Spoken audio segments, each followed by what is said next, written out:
Bonjour à tous, vous en avez marre de ramer en biochimie? Eh bien, restez avec moi, ça se passe ici et maintenant.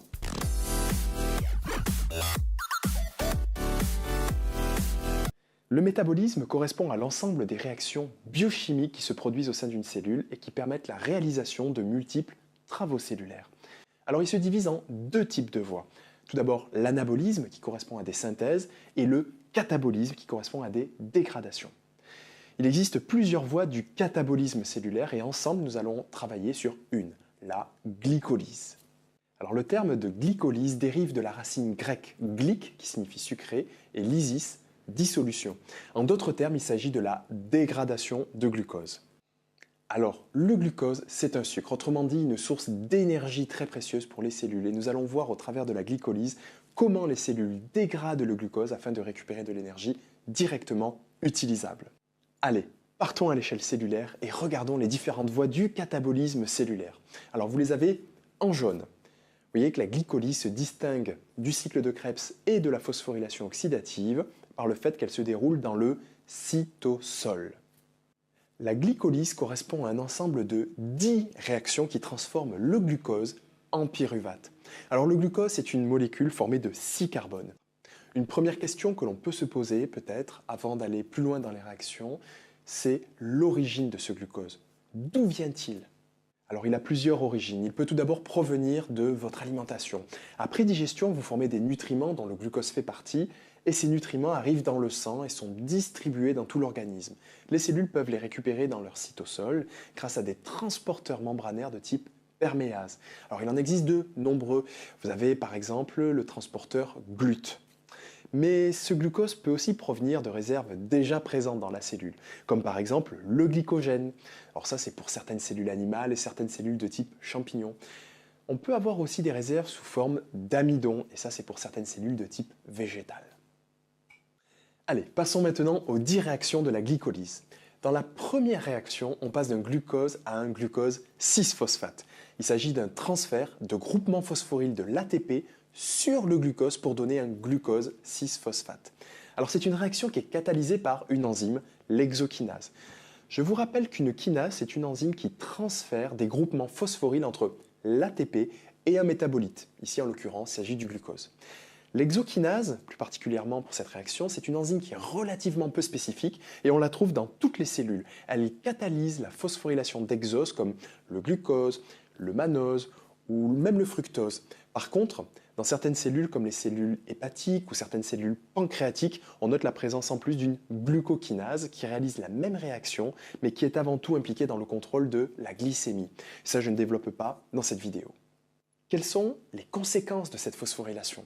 Eh bien, ça augmente la réactivité chimique du glucose. C'est une molécule qui est du coup moins stable. En plus, en étant phosphorylé, le glucose reste séquestré dans le cytosol. Sa sortie par le transporteur GLUT n'est plus possible et son passage par la membrane plasmique non plus car elle est hydrophobe aux molécules phosphorylées. Deuxième réaction. Le glucose 6-phosphate est converti en son isomère, le fructose 6-phosphate. Alors, isomère signifie ici que la formule chimique est la même, mais que l'organisation spatiale de la nouvelle molécule est différente. Donc on passe d'un aldose à un cétose. Alors cette réaction est très peu coûteuse en énergie et la réaction est très facilement réversible. La réaction suivante fait intervenir la phosphofructokinase qui transfère un groupement phosphate de l'ATP à l'autre extrémité du sucre, sur le carbone 1. C'est un deuxième niveau ici de consommation d'ATP. Donc cette réaction est assez coûteuse énergétiquement et on la qualifie donc de réaction exergonique. La quatrième réaction fait intervenir une aldolase qui catalyse le clivage, la coupure de la molécule de fructose 1,6-biphosphate en deux isomères ayant chacun 3 carbones, le dihydroxynacétone phosphate, DHAP, et le glycéraldéhyde 3-phosphate.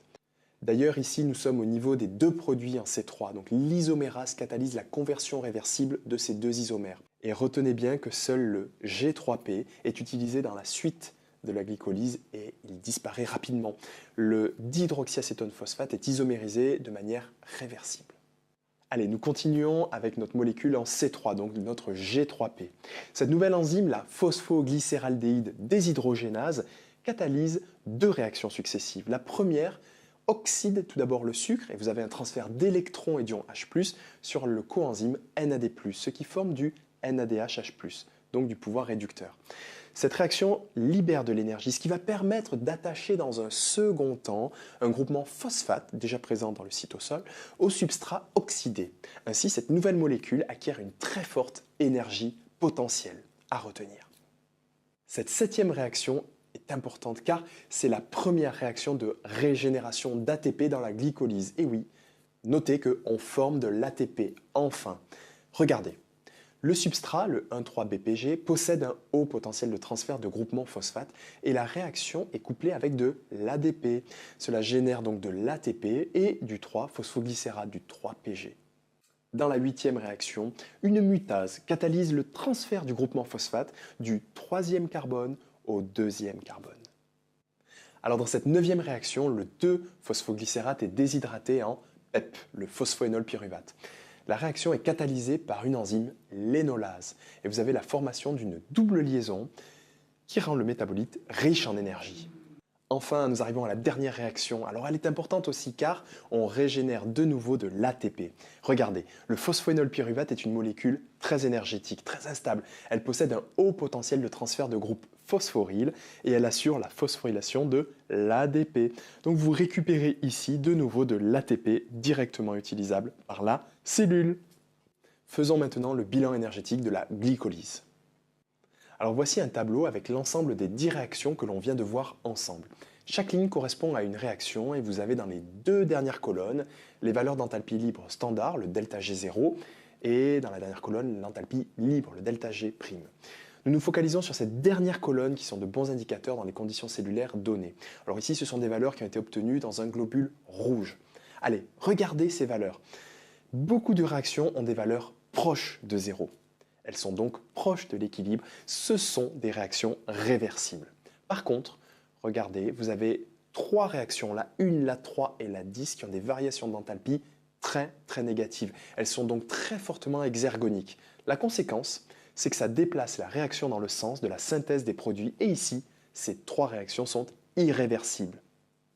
Finalement, la glycolyse est un phénomène anaérobie qui se déroule dans le cytosol des cellules et qui se réalise essentiellement en 2 grandes étapes successives. Première grande étape, c'est une dégradation du glucose en molécules à 3 carbones avec consommation de 2 ATP qui activent le glucose. Deuxième étape, ce sont des oxydations de molécules à 3 carbones pour former du pyruvate avec la formation de 4 ATP et du pouvoir réducteur sous forme de 2 NADHH+, sans oublier bien sûr les produits finaux, les 2 pyruvates que l'on obtient. Bien sûr, ces pyruvates contiennent encore de l'énergie potentielle et leur devenir dépend des conditions aérobie ou anaérobie dans lesquelles se trouvent les cellules. Ainsi, la glycolyse consiste en l'oxydation partielle du glucose en conditions anaérobie et produit du pyruvate, de l'ATP et du NADHH+. Allez, je vous en dévoile un petit peu plus pour la suite. Si l'on se trouve en milieu aérobie, nos cofacteurs réduits, NADHH+, se régénéreront par la respiration au niveau mitochondrial avec du dioxygène. En revanche, dans le cas d'un milieu sans oxygène, c'est-à-dire un milieu anaérobie, des mécanismes permettant de régénérer les NADHH+, peuvent exister, ça dépend des cellules, ça constitue ce que l'on appelle des fermentations. Alors il existe des fermentations lactiques qui se réalisent dans les muscles striés squelettiques ou des fermentations alcooliques que l'on peut retrouver dans des cellules de type levure. Donc je ne détaillerai ici, ça fera l'objet d'une prochaine vidéo. Merci à tous. Si vous avez apprécié cette vidéo, n'hésitez pas à la partager et laisser un commentaire. Sinon, ne la partagez pas, mais laissez quand même un commentaire indiquant pourquoi. Allez, je vous dis à très bientôt pour une prochaine vidéo. Bye!